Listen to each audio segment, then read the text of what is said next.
ပါရီကိုအတန်မပြောင်းတတ်သေးရင်ဒီဗီဒီယိုကြည့်ဘာမှမခက်ဘူးဗျာသိလားတီးပြီးသားလူတွေလည်းတော်တော်များများရှိနေပြီမတီးသေးတဲ့သူတွေလည်းရှိတယ်ဗျစာရီကိုဘယ်လိုအတန်ပြောင်းရမလဲဘာမှပြောင်းရမလဲဆိုတာမတီးသေးတဲ့သူတွေပေါ့ဗျာအဲ့တော့ကျွန်တော်ဒီဗီဒီယိုကမတီးသေးတဲ့သူတွေကိုရည်ညွှန်းတယ်ဗီဒီယိုမိနစ်အတူလေးပေါ့ဗျာမိနစ်အတူအနေနဲ့ကျွန်တော်ဒီတိုင်းသိချင်လို့အလွယ်ကူဆုံးနည်းလမ်းလေးဘာမှခေါင်းနေရှုံနေကြမလို့ကိုစာတွေကိုအတန်ပြောင်းမှုတော့ကလုံးဝဒီအပိုင်းနဲ့ထိတွေ့မှုမရှိသေးတဲ့ဒီ level တွေကမဟုတ်တဲ့လူတော့လောက်တက်သွားတဲ့ပုံစံမျိုးကျွန်တော်ပြပေးမယ်ဒီမှာဆိုကြပါစို့ကျွန်တော်တို့ YouTube ဗီဒီယိုတစ်ခုကိုဒီ transcript လုပ်လိုက်တယ်ဗျာဒီမှာအင်္ဂလိပ်စာတွေကြားလာပြီဆိုအဲ့အင်္ဂလိပ်စာကို copy လိုက်မယ်ပြီးရင်ကျွန်တော်ရဲ့ဒီ free channel ထဲမှာကျွန်တော်ပေးထားတဲ့ Thunderbird Creator ဆိုတဲ့ channel ထဲမှာအပေါ်ဆုံးပါပဲဒီ၃ခုရှိတယ်၃ခုထဲမှာဒီမှာ Native Translator ဆိုတဲ့အင်္ဂလိပ်တူ အမှန်ဆိုတဲ့ဟာလေးရှိအဲ့ကောင်လေးကိုပဲကျွန်တော်ကသုံးပြမယ်လွယ်လေးဘာသာပြန်ဖို့เนาะဒီကောင်ကဒါလေးကိုနှိပ်လိုက်ကျွန်တော်တို့ခုနအင်္ဂလိပ်စာတွေကိုဒီထဲကနေအင်္ဂလိပ်စာတွေကိုတော့ copy ထားတယ်ဒီဘက်ထဲကိုဝင်ဘာသာပြန်မယ်ခဏတော့စောင့်လိုက်မယ် VPN တော့ခံထားဖို့လိုမယ် line ကောင်းဖို့လိုမယ်ဒီ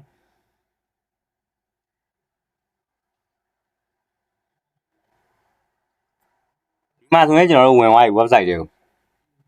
website ထဲဝင်သွားရင်ဘာမှမလုပ်ရဘူးဒီမှာခုန copy လာတဲ့စာတွေကို page လုပ်ပြီးတော့ဒီမှာ page ဆိုတာတွေလုပ်လိုက်ရင်ဒီမှာအင်္ဂလိပ်စာတွေအကုန်ကြာသွားမယ်အဲ့ကြရင်ဒီမှာ translate to ဘာမိနစ်ပြီးတော့ကျွန်တော်တို့ဘာသာပြန်လိုက်လို့ရပြီဗျာသိလားအခုဒီကောင်လေးကိုဒီကျွန်တော်ပြမယ်နော် link ကြီးကိုဒီလိုနှိပ်ပြီးတော့တိုက်ရိုက်မဝင်လိုက်နဲ့ကိုဖုန်းကလုံးမဲ့လို့ဆိုမဝင်မဲနဲ့ဒီ link ကိုအရင်ဆုံး copy လိုက် copy ပြီးတော့ဒီ Chrome browser တွေက search bar မှာပေါ့ဗျာ page လုပ်လိုက်ဒီမှာ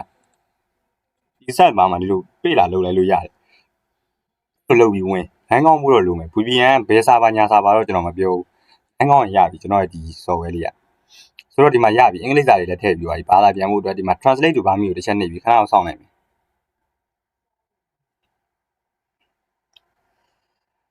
ဒီမှာဘာသာပြန်တာ narration ဖြစ်ဖြစ်ဘာသာပြန်တာလို့ Google translator သုံးမယ်ဆိုတာဒီကောင်လေးကိုသုံးရင်ကျွန်တော်ကပို့ပြီးတော့ဟိုပါဖြစ်တယ်သဘောကျတယ်ဗျဒီကောင်လေးကိုဒီမှာဆိုတော့ဒီမှာမြန်မာသားတွေထွက်လာပြီတောထဲကအသားစားတရဝါတွေထဲမှာကြားတော့အင်အားကြီးဆုံးပဲအမဲလိုက်တရဝါပေါ့ဒီလိုမျိုးစာလေးကြားလာပြီဆိုရင်ကျွန်တော်တို့ဒီမှာအဆုံးထိစောင့်ပေးလိုက်မယ်နော်အဆုံးထိစောင့်ပြီးမှအတန်ပြန်သွားထုတ်မှာတီးပြီးသားသူတွေကတော့ရှိပါတယ်အများကြီးပါပဲဒါပေမဲ့ကျွန်တော်မသိရသေးတဲ့သူတွေအတွက်ကိုရည်ညွှန်းပြီးတော့တင်လာဆိုတော့ဒီမှာဒီစာတွေအကုန်လုံးကျွန်တော်ဆက်လက်မှတ်လိုက်တာဗျာဒီအစအနေကိုပြီးပြီးတော့ဆက်လက်မှတ်ပြီးတော့အဆုံးထိကိုဒီအကုန်လုံးမှတ်ချလိုက်တာမှတ်ပြီးသွားရင်ကျွန်တော်ဒီမှာ new တက်ခေါ်လိုက်မယ်ဟို Google AI Studio ကိုသွားမှာဗျာအတန်ထုတ်ဖို့အတွက်လေ Google AI Studio လို့ဒီလိုမျိုးလေး Studio AI ဆိုပြီးရိုက်ချလိုက်ပေါ်လာပြီ Google AI Studio ဆိုပြီးတော့ဒါလေးနော်ဒီအမဲအောင်ဟာလေးဒီနီးပညာနဲ့အလန်းဝင်းနေတော့ကြည့်နော်ဒီဗီဒီယိုကြည့်ပြီးသွားရင်တူပါလိမ့်မယ်ဗျအရင်ခေါင်းထဲမှာဘာမှတွေးစရာမလိုဗျဘာမှမသိတဲ့သူဆိုရင်တော့လောက်တော့ပါလိမ့်မယ်ဆိုတော့ဒီထဲကိုဝင်လိုက်ရုံ VPN ခံထားဖို့လိုမယ်ဒီထဲကိုဝင်ဖို့ကလေ VPN ခံတဲ့နေရာမှာဒီကောင်တွေကတော့စာပါရွေးတယ်ဗျ United States တို့ India တို့ရွေးတယ်ဆိုတော့ကျွန်တော်ကတော့ဒီမှာlaptop မှာဆိုတော့ဒီ VPN သုံးထားတယ်ဗျကျွန်တော်က bad performance ဥစ္စာကိုလုပ်ထားတယ်ဗျစာပါတော့မရွေးထားဘူး bad performance နဲ့သုံးထားတယ်ဒီမှာ Pacibon 3เนาะဒီ laptop မှာကျွန်တော် Pacibon 3သုံးတယ်ဖုန်းထဲမှာဆိုဘာ VPN သုံးရမှမသိရင် Potato VPN ဆိုတာလေ RU VPN လေဗျကျွန်တော်တို့ Potato Play Store မှာရိုက်ချပြီး download ရတယ် free ရတာပဲအဲ့ VPN line လည်းကောင်းတယ်စာပါမှန်တယ်ဗျဆိုတော့ကျွန်တော်ဒီမှာ Google AI Studio တွေဝင်လိုက်ပြီဆိုဒီလိုမျိုးပေါ်လာလိမ့်ပေါ်လာရင်အမြင်ဒီဟာတွေကြည့်ပြီးတော့ရှုပ်မသွားနဲ့ဒီကျွန်တော်ကြည့်ရမှာဒီတောင်းဟာလေးပဲ custard ဆိုတာလေးနှိပ်လိုက်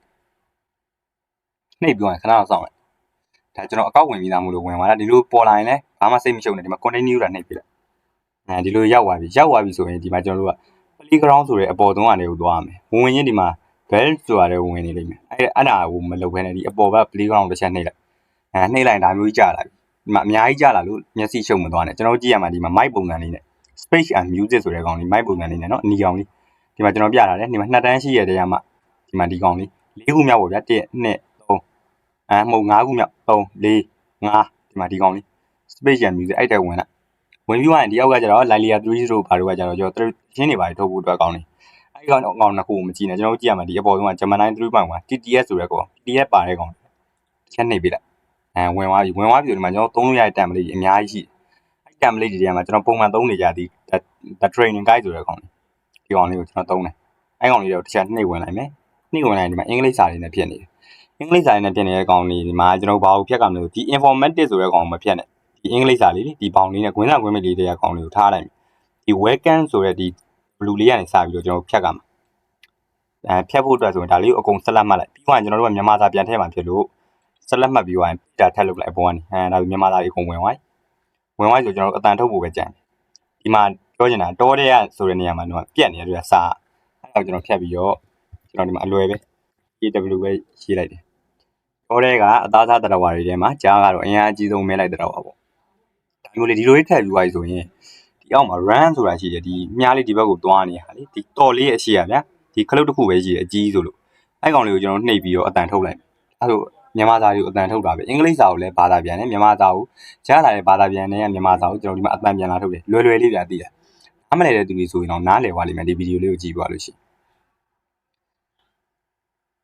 ကျွန်တော်များသိပြီးသွားရင်เนาะကျွန်တော်ကဒါကိုမသိသေးတဲ့ညီကိုမောင်နှမတွေအတွက်ဥပမာအသက်ကြီးပိုင်းနေတော့ပေါ့ဗျာပို့ပြီးတော့ရည်ရွယ်တယ်ဒီညီကိုမောင်နှမကြီးတွေအတွက်ပေါ့ဆိုတော့ဒီမှာခဏတော့စောင့်လိုက်မယ်ဒီမှာလဲနေเนาะအဝိုင်းလဲနေခဏတော့စောင့်လိုက်ရဝိုင်းအတန်အော်တိုထွက်လာနေတယ်သူကကျွန်တော်ကြည့်ရမှာဘာမှမကြည့်အောင်เนาะဒီဘေးရဟာတွေလည်းမကြည့်နဲ့ဒီဘက်ဘေးရဟာတွေလည်းမကြည့်နဲ့ကျွန်တော်ခုနလုတ်ပြသွားတဲ့ step by step ဥစ္စာလေးကိုပဲသွားတောထဲကအသားစားတတဝါတွေထဲမှာကြားကတော့အင်အားအကြီးဆုံးအမဲလိုက်တတဝါပေါ့ဒီလိုကျွမ်းကျင်တဲ့အမဲလိုက်မုတ်ဆိုးတကောင်ဖြစ်လာဖို့ဆိုတာကြားပေါက်လေးဘွားကတည်းကစတာလीအိမ်ကကြောင်ပေါက်လေးတွေလိုပဲကြားပေါက်လေးတွေကလည်းတစ်ခုခုကို6မြောင်းရတာဆိုရင်တိတ်ကိုဝါသနာပါတာဒါဆိုမစိုးလို့ပြောလို့ရတယ်မြန်မာစကားပြောပြီးရနောက်ပြီးအတန်လေးလည်းရလာပြီဆိုကျွန်တော်ဖုန်းထဲကိုဘယ်လိုထည့်မလဲဆိုတော့ဒီမှာမြားလေးအောက်ဆိုင်နေတဲ့ဟာလေး download ဆိုတာလေးရှိတစ်ချက်ပဲနှိပ်ပေးလိုက်သူက down သွားတယ်အဲဒီမှာ down သွားပြီဒီမှာတွေ့တာ 9MB တဲ့ဘေးလည်းအများကြီးမဟုတ်ဘေးနဲ့လောက်ရင်တော့အဆင်ပြေတယ်ဘေးလည်းအရမ်းမကုန်ဘူးဗျာပြီးလားဆိုတော့ download ရပါပြီဆိုရင်ဒါကတော့ကျွန်တော်တို့စာတွေကိုအတန်ထုတ်တဲ့နည်းပါဒါကိုကျွန်တော်ကဒီမတည်သေးတဲ့သူတွေကိုလာမျှဝေရခြင်းဖြစ်ပါတယ်အားလုံးအဆင်ပြေကြပါစေအင်္ဂလိပ်စာကိုမြန်မာစာပြောင်းတယ်ရလာတဲ့မြန်မာစာကိုမှအတန်ပြန်ထုတ်တယ်ဒီနည်းလေးကိုသိသွားရင် movie recap ပဲလုပ်လို့တခြားဘာသာပြန်နေပဲလုပ်လို့အဆင်ပြေသွားပါလိမ့်မယ်ဗျကျွန်တော်ကတော့တန်စင်ပဲဖြစ်ပါတယ်ကျွန်တော် page တွေကို follow မလုပ်ရသေးရင်လည်းလုပ်ပေးပါဒီလိုမျိုးဗီဒီယိုတွေကိုတခြားသူတွေမသိသေးတဲ့သူတွေမြင်အောင်လည်း share ခြင်းနဲ့ share ပေးသွားလို့ရပါတယ်ဗျကျွန်တော်အားပေးတဲ့အနေနဲ့ပေါ့ဗျာအသေးလေးတွေ like လေးတွေလည်းပေးခဲ့ပါအောင်ဗျာညီကိုမောင်နှမတို့ပေးတဲ့အတွက်လည်းကျွန်တော်ကကျေးဇူးအထူးပဲတင်ပါတယ်ဗျဒီနေ့ဗီဒီယိုလေးကတော့ဒီလောက်ပါပဲဒီဟို AI story app အကြောင်းနဲ့ giveaway အကြောင်းကိုနောက်ကြရင်လာပါမယ်ဗျမကြခင်လာမယ်ပေါ့ဗျာအားလုံးပဲနောက်ဗီဒီယိုမှာပြန်တွေ့ပါမယ်ဗျ